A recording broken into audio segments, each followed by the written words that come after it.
how was it coming down the stretch for that fourth win?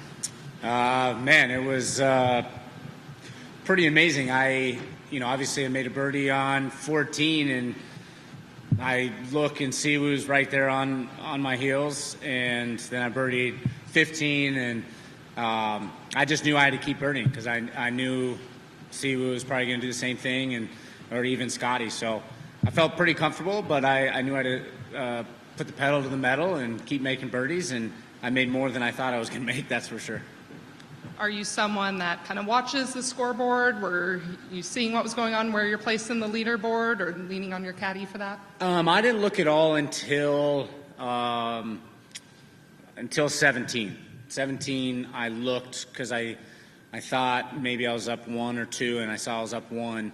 And so I knew on 17, I'm like, okay, this would be a huge putt to make. And, making that, I kind of knew that, barring something crazy that Siwoo did, I should win. And then 18, that was just the icing on the cake on top.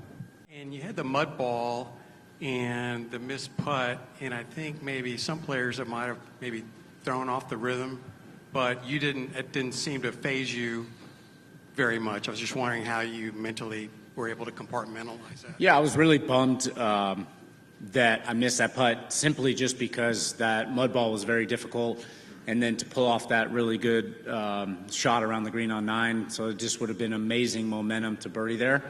But the nice thing is I had a pretty decent walk to 10, and then I got to the tee, and Steven went first, which was nice. And then I said, all right, reset.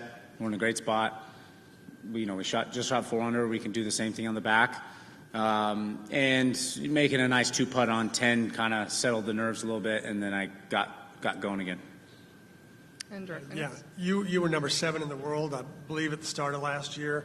How would you describe where you went from that point, and then where today might get you on your journey back to the top 10?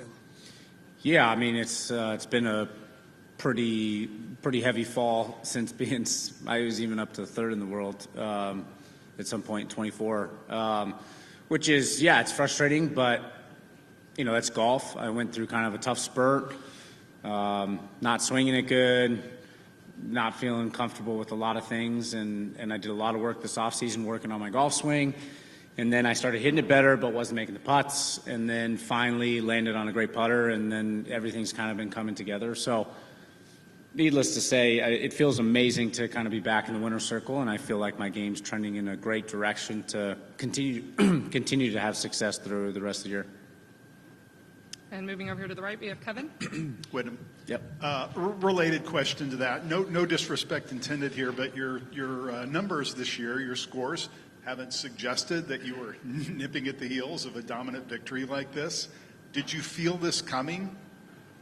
Well, I mean, maybe the numbers say that as far as finishes, but, I was in contention at the Masters. I was in contention at RBC. I was in contention my first event of the year at Amex. I was in the final or second to last group in 3rd place.